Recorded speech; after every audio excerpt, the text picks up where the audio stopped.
Guerra, inflação recorde, novas variantes de vírus e crises climáticas extremas. Para muitos, abrir o noticiário hoje não é apenas ler manchetes, parece um resumo em tempo real, capítulo por capítulo, do livro do Apocalipse. No início do século XXI, vivíamos sob uma espécie de arrogância tecnológica. Acreditávamos que a medicina de ponta, a inteligência artificial e a globalização econômica haviam construído um muro intransponível contra os grandes flagelos que dizimaram nossos antepassados. Imaginávamos que pragas medievais e fome generalizada eram fantasmas de um passado bárbaro que nunca mais ousariam cruzar o limiar da nossa civilização moderna. No entanto, a realidade da última década nos deu um choque de humildade brutal. Vimos o motor do mundo parar por causa de um organismo invisível. Vimos prateleiras de supermercados em países desenvolvidos ficarem vazias pela primeira vez em gerações. O que antes era lido em pergaminhos antigos como julgamentos divinos ou sinais do fim, hoje é discutido em fóruns econômicos globais sob os termos de policrise ou colapso sistêmico.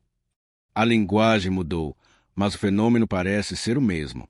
Estamos vivendo um momento em que a ciência e a escatologia parecem estar falando a mesma língua. Enquanto climatologistas alertam para quebras de safras sem precedente, os biólogos preveem a era das pandemias. Estudiosos bíblicos apontam para as advertências de Mateus 24 e as visões de Paimos. Mas por que agora?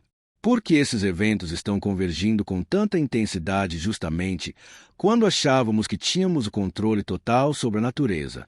Hoje, vamos mergulhar fundo nessa análise. Vamos comparar as crises de fome e as pandemias modernas com as profecias escritas há 2000 anos. Vamos investigar se os cavalos do Apocalipse são metáforas para as falhas do nosso sistema global ou se estamos, de fato, testemunhando o cumprimento de um cronograma espiritual antigo. Será que estamos apenas repetindo ciclos inevitáveis da história humana? Ou existe algo de único, urgente e profundamente profético nos eventos que cercam a nossa geração? Prepare-se, porque a resposta pode estar na interseção entre o que dizem os profetas do passado e o que os dados presentes estão tentando nos gritar. O cavalo preto e a balança, a fome na era da abundância. No capítulo 6 do Apocalipse, surge a figura do cavaleiro do cavalo preto. Ele traz uma balança na mão e uma voz proclama: 1 quilo de trigo por 1 denário. Para entender o peso dessa frase, precisamos saber que, na época, 1 denário era o salário de um dia inteiro de trabalho de um operário. A profecia não descreve a ausência total de comida, mas sim uma inflação tão devastadora que um homem precisaria trabalhar o dia todo apenas para comprar o pão básico para si mesmo, sem sobrar nada para sua família. Olhando para o século XXI, vivemos um paradoxo cruel. O mundo nunca produziu tanto alimento quanto hoje. No entanto, pela primeira vez em décadas, a fome global voltou a crescer. O que vemos agora não é apenas a falta de chuva, mas a fome econômica. Conflitos em regiões que são os celeiros do mundo, como a Ucrânia e a Rússia, dispararam os preços dos grãos globalmente. O fenômeno da reduflação, onde as embalagens diminuem e os preços aumentam, ecoa perfeitamente a imagem da balança, o controle rigoroso de cada grama de alimento devido ao seu custo proibitivo.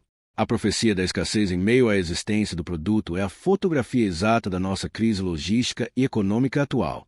O cavalo amarelo, pestes e a fragilidade global. Se o cavalo preto trata da economia, o cavalo amarelo, o quarto cavaleiro, representa a morte através das pestes. Jesus, em seus sermões sobre o fim dos tempos descritos em Mateus 24, foi direto: haverá fomes e pestilências em vários lugares.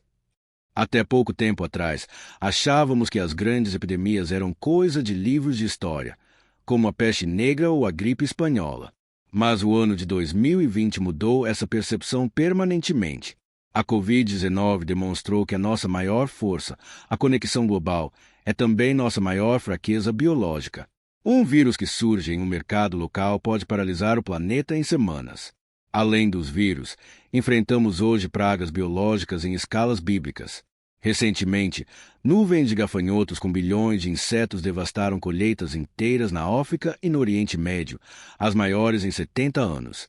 Cientistas alertam para o surgimento de superbactérias resistentes a todos os antibióticos conhecidos. A Bíblia menciona que a morte viria também através das feras da terra. Curiosamente, A ciência moderna confirma que a maioria das novas doenças infecciosas são zoonoses, ou seja, doenças que saltam de animais para humanos devido ao desequilíbrio ambiental. A conexão entre a profecia e a patologia nunca foi tão clara. O conceito das dores de parto. Um ponto crucial nas profecias bíblicas é a comparação desses eventos com as dores de parto de uma mulher.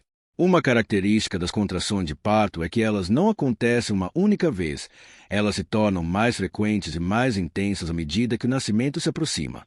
É exatamente isso que observamos no século XXI. Crises sempre existiram, mas a convergência e a frequência atual são sem precedentes. Não temos mais uma crise de fome em uma década e uma pandemia na outra. Agora, enfrentamos uma pandemia que gera uma crise econômica, que é agravada por uma guerra, que gera uma crise de fertilizantes, que culmina na fome. É um efeito cascata. A interdependência do mundo moderno criou um sistema onde uma falha em um ponto gera um colapso sistêmico. O que os textos antigos descreviam como sinais isolados, hoje vemos como um sistema global de crise. Conclusão, reflexão ou aviso. As profecias sobre fome e pragas não foram escritas apenas para prever o futuro, mas para servir como um alerta sobre a fragilidade da condição humana e a necessidade de vigilância. Seja você uma pessoa de fé que vê nesses eventos o cumprimento das Escrituras, ou um observador técnico que analisa os riscos da nossa civilização, a conclusão é semelhante. O modelo em que vivemos é extremamente vulnerável. O século XXI nos mostrou que a nossa tecnologia não nos deu controle total sobre a natureza ou sobre o destino. As profecias antigas e as realidades atuais se encontram no reconhecimento de que algo precisa mudar. Os sinais, descritos há milênios ou lidos nos jornais de hoje, são um convite à reflexão sobre como cuidamos do planeta, como distribuímos nossos recursos e como nos preparamos para o que está por vir. A história está se repetindo diante dos nossos olhos, e a pergunta que fica não é quando tudo isso vai acontecer, mas sim como nós, como humanidade, escolheremos responder a esses sinais.